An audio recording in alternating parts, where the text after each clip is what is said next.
ಕೋಲಾರದಲ್ಲಿ ಪರವಾನಗಿ ಭೂಮಾಪಕರ ಆಕ್ರೋಶ. ಸಮಾನ ಕೆಲಸಕ್ಕೆ ಸಮಾನ ವೇತನಕ್ಕೆ ಆಗ್ರಹಿಸಿ ಬೃಹತ್ ಜಾಥಾ. ಪರವಾನಗಿ ಭೂಮಾಪಕರ ಕಾಯಂಗೊಳಿಸಿ ಅಂತ ಹೋರಾಟ ನಡೆದಿದೆ. ಇವತ್ತು ಡಿಸಿ ಕಚೇರಿ ಮೆಟ್ಟಿಲ ಮೇಲೆ ಕುಳಿತು ಬೃಹತ್ ಪ್ರತಿಭಟನೆ ನಡೆದಿದೆ. ಸಮಾನ ಕೆಲಸಕ್ಕೆ ಸಮಾನ ವೇತನ ಕೊಡಬೇಕು ಅನ್ನೋದು ಆಗ್ರಹ.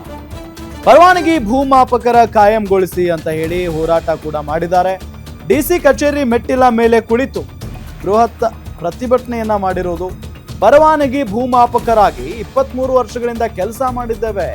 ವಿಶೇಷ ನೇಮಕಾತಿ ಅಡಿಯಲ್ಲಿ ಸರ್ಕಾರಿ ಸೇವೆಯಲ್ಲಿ ಸಕ್ರಮಗೊಳಿಸಿ ಸರ್ಕಾರಿ ನೌಕರರಾಗಿ ಪರಿಗಣಿಸಬೇಕು ಅಂತ ಭೂಮಾಪಕರ ಸಂಘ ಪಟ್ಟು ಹಿಡಿದಿದೆ. ಕಂದಾಯ ಸಚಿವರು ನಮ್ಮ ಅಹವಾಲು ಆಲಿಸಿ ಅಂತ ಮನವಿಯನ್ನ ಮಾಡಿಕೊಂಡಿದೆ. ಭೂಮಾಲೀಕರ ಸಂಘದ ರಾಜ್ಯ ಗೌರವ ಅಧ್ಯಕ್ಷ ಭಾರ್ಗವ್ ಮನವಿಯನ್ನ ಮಾಡಿಕೊಂಡಿರೋದು. ಆ ನಿಟ್ಟಿನಲ್ಲಿ ಇವತ್ತು ದೊಡ್ಡ ಮಟ್ಟದ ಆಕ್ರೋಶ ಅಂತೂ ವ್ಯಕ್ತವಾಗಿದೆ ಕೋಲಾರದಲ್ಲಿ.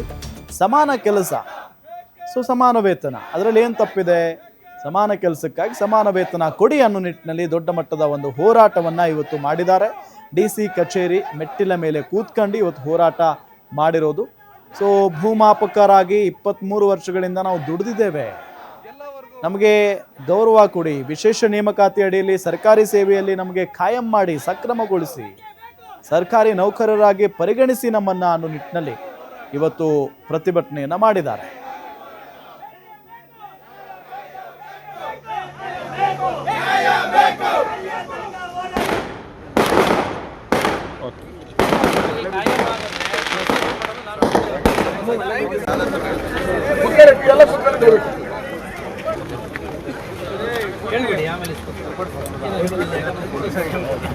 ಪರವಾನಗಿ ಭೂಮಾಪಕರನ್ನು ಸರ್ಕಾರಿ ಭೂಮಾಪಕರ ಹುದ್ದೆಯಲ್ಲಿ ಒಂದು ಬಾರಿ ವಿಶೇಷ ನೇಮಕಾತಿ ಉಪಕ್ರಮದಲ್ಲಿ ಸಕ್ರಮಗೊಳಿಸುವ ಬಗ್ಗೆ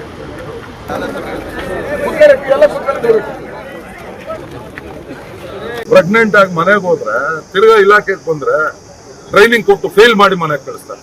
ಇರೋರ್ನ ಮನೆಗೆ ಕಳಿಸ್ಕೊಂಡು ಬೇರೆಯವ್ರನ್ನ ಹೊಸದಾಗಿ ತಗೊಂಡು ಟ್ರೈನಿಂಗ್ ಕೊಟ್ಟು ತಿರ್ಗಾ ಅವ್ರನ್ನೂ ಅದೇ ಈ ತರ ಮಾಡ್ತೀವಿ. ಇದೆಲ್ಲಾನು ಒಳಗಡೆ ಏನೋ ಒಂದು ಸ್ಕೀಮ್ ನಡೀತಾ ಇದೆ ಅಂತ ಈ ಅನುಮಾನನ ಪ್ರಶ್ನೆ ಮಾಡಿ ಮಾಡಿ ಮಾಡಿ ಸಾಕಾಗಿ ಇದು ಬಂಡೆದ್ದಿದ್ದೀವಿ. ರಾಜ್ಯಾದ್ಯಂತ ಕಂದಾಯ ಇಲಾಖೆಯಲ್ಲಿ ಒಂದು ಅಂಗವಾಗಿರ್ತಕ್ಕಂಥ ಸರ್ವೆ ಇಲಾಖೆ 4 ವಿಭಾಗಗಳಿದ್ದಾವೆ. ಬೆಳಗಾವಿ, ಗುಲ್ಬರ್ಗ, ಮೈಸೂರು, ಬೆಂಗಳೂರು. ಈ 4 ವಿಭಾಗಗಳಲ್ಲಿ ಈಗಾಗಲೇ ನಾವು ಬೆಳಗಾವಿ ವಿಭಾಗದಲ್ಲಿ ಬೃಹತ್ ಮಟ್ಟದಲ್ಲಿ ಗುಲ್ಬರ್ಗ ಮತ್ತು ಬೆಳಗಾವಿ ಎರಡೂ ಸೇರಿ ಪ್ರತಿಭಟನೆ ಮಾಡಿದ್ದೀವಿ. ನಮ್ಮ ಭದ್ರತೆಯ ಅಹವಾಲನ್ನು ಕೊಟ್ಟಿದ್ದೀವಿ. ಮೈಸೂರು ವಿಭಾಗದಲ್ಲೂ ಕೂಡ ಬೃಹತ್ ಮಟ್ಟದ ಪ್ರತಿಭಟನೆಯನ್ನು ಮುಷ್ಕರವನ್ನು ಮಾಡಿದ್ದೀವಿ. ಅಲ್ಲೂ ನಮ್ಮ ಅಹವಾಲನ್ನು